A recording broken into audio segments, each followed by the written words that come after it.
구독, 좋아요, 알림 설정, 댓글까지 부탁드리겠습니다. 은행 연쇄 부도 전에 항상 있었던 일, 이것에 대해서 정리가 된 기사가 있었습니다.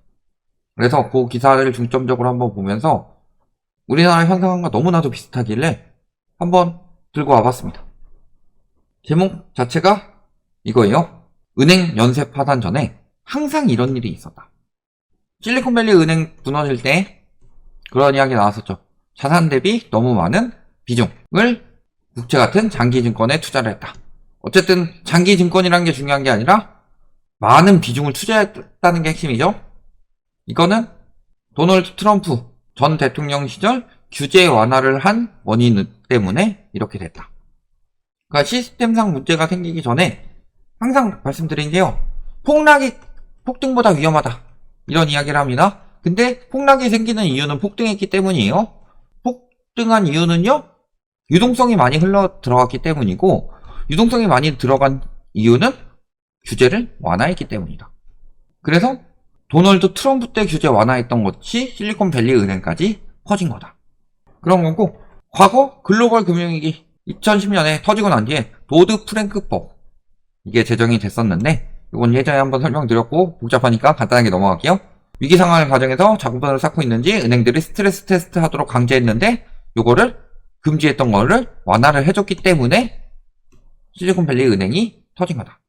그리고 글로벌 금융위기 역시 마찬가지로 당시의 위기의 핵심은 역시 부동산이나 화생상품 등을 통해서 유동성을 과잉되게 만들었기 때문이죠.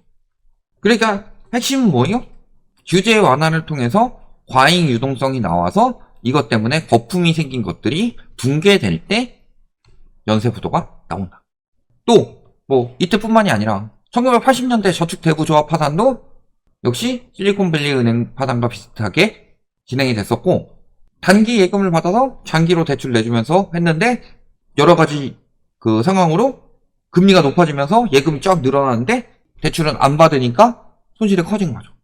그리고 주택도 더 많이 대출을 확대를 해줘서 터진 거다. 결국 지금 딱 보면 우리나라랑 되게 비슷하지 않아요? 첫 번째, 과잉 대출. 두 번째, 주택 대출 확대. 그거를 문재인 정부에서 규제를 했지만 그 시기에는 방향을 바꿀 수는 없었다. 규제로는 막을 수 없는 상황이 있었고 금융정책이 너무 많이 했죠. 이번은 오히려 반대로 가고 있는 거고. 금융정책이 빡세지니까 규제를 풀어도 효과가 덜한 거고. 그런 건데 핵심적으로는 결국에는 규제 완화를 해서 과잉 유동성이 확 몰리기 시작하면 그 방향을 꺾기가 굉장히 힘들고 그 방향이 결국에는 파멸까지 달려서 무너지는 건데 이 정도만 가더라도 연쇄 부도까지는 안 나는데 최근에 코로나 이런 문제들이 있었죠.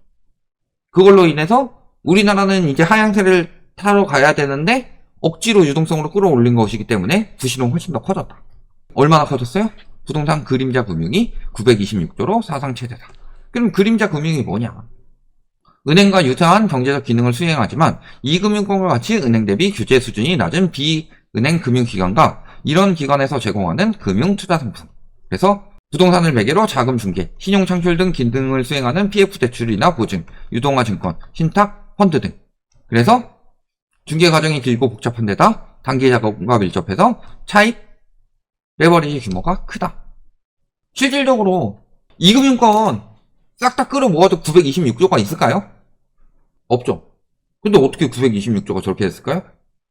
잘 생각해보시면은 여기서 여기 빌려주고 여기선 또 빌려주고 이런 연쇄적인 부분이 있었기 때문에 926조까지 풀어난 거다. 그렇다는 것은 지금 파생상품 역할하면서 단기간에 부실을 키운 것처럼 우리나라 부동산 PF도 굉장히 단기간에 부실을 키웠다. 새마을금고가 엄청나게 지금 PF 이야기 많이 나오는데요. 굉장히 옛날부터 한 줄 아나 본데 오래 안 됐어요. 그런 거고 그렇게 뒤늦게 단기간에 부실을 키운 새마을금고가 지금 제일 위험하죠. 자, 지금도 보시면은 지난달 새마을금고 연체율이 7%가 넘어갔다. 그 이유는 대출 부실이 본격화됐기 때문이다. 그리고 그 대출 부실 중에서는 관리형 토지 신탁 대출 이게 4년 새 16조가 늘었다. 자, 2019년 말에 1695억 원이었는데 이게 16조 3481억으로 늘었어요. 4년 만에. 근데 2019년 오래된 거 아니죠. 코로나 직전이죠. 코로나 터지고 나서 공격적으로 영업을 했다는 소리예요. 코로나 터지고 나서 공격적으로 영업해가지고 관련 토지 신탁이 어마어마하게 늘어났다. 토담대라고 불리죠. 그렇다는 것은 저 대출의 대부분이 부실화될 가능성이 굉장히 높다는 소리죠. 그럼에도 불구하고 뭐라 그래요? 신규 대출 중단으로 전체 대출 규모가 줄어드는 상황이기에 연체율이 일시적으로 높아졌다. 이게 되게 형식적인 답변이죠. 어떻게 따지면 되게 듣기 좋은 답변입니다. 예를 들어서 대출이 100억 원이 있어요. 이 중에서 한 3억 5천 정도가 부실이었다. 근데 대출 규모가 50억으로 줄게 되면 어떻게 돼요? 똑같이 3억 5천인 부실이 그대로 남아있죠. 대출 규모가 줄일 때 부실 대출들은 잘 못 감잖아요. 그러니까 요때는 3.5%였는데 연체율이 요때 돼가지고 7%로 올라갔다. 이런 이야기잖아요. 이런 식으로 생각하면은 늘어난 것도 아니다 라고 느낄 수 있겠지만 이런 것들 보면 안 그렇다는 거죠.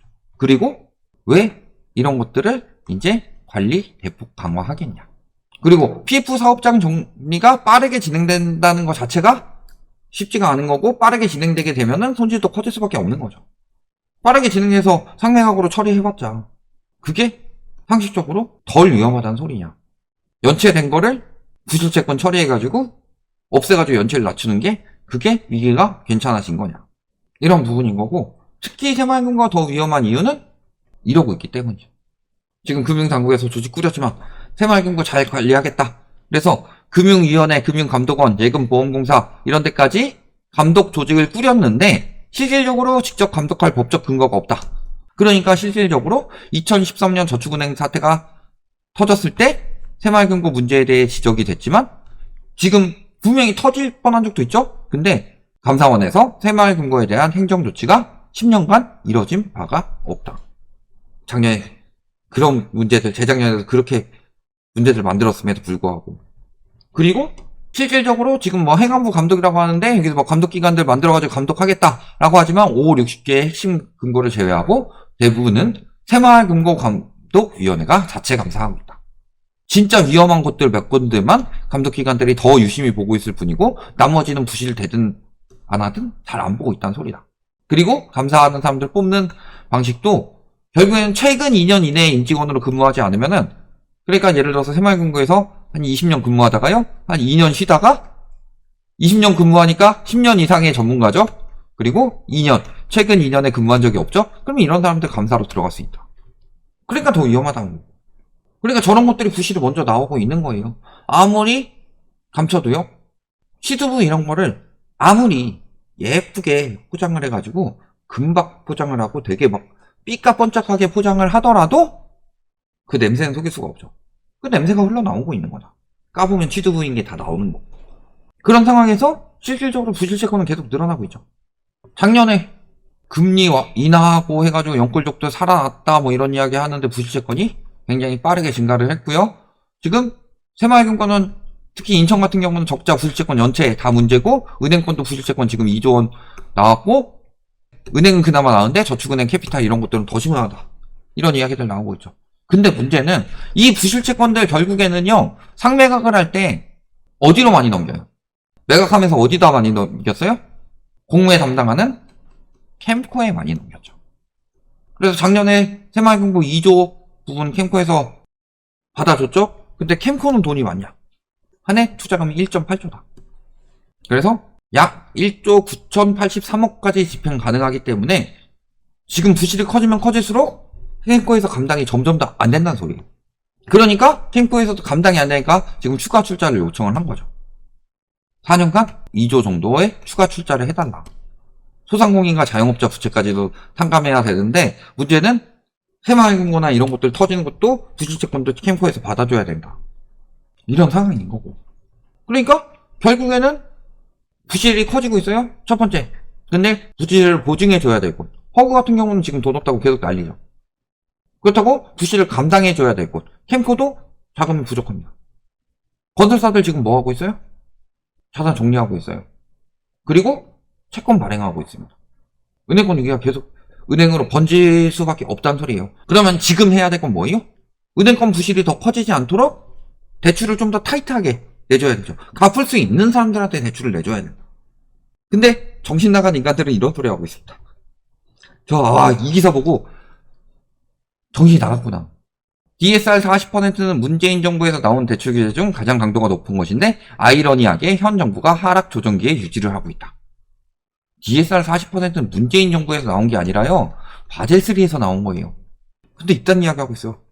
은행 부실해 지고 있는데 DSR 60%로 정상화하고 청년층은 70%까지 완화해야 된다. DSR이 뭔지 몰라요? 60%까지 빚 갚도록 만드는 게 정상적인 거고 청년층은 70%까지 빚 갚도록 해서 30%로 먹고 살든 뭐 하든 뒤지든 말든 부동산만 살리면 되는 거예요?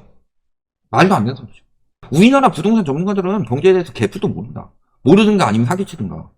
부동산 살리려고 가게를 다 죽이겠다는 정책밖에 안 돼요. DSR이 소득의 몇 %를 쓰라는 그 대출 정책이고 40%는 그것에 대한 최소한의 한도인데 은행이 지금 대출 많이 내줘가지고 이러고 있는데 위험대출을 더 내주라는 소리를 하고 있어요.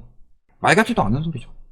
그러니까 얼마나 우리가 금융적 지식이 부족하고 뭔가 딴 건 다 떨어져도 부동산은 실물자산이니까 오르고 부동산은 10년 뒤에 더 오를 거고 이런 말들이 얼마나 어리석은 말인지가 보인다.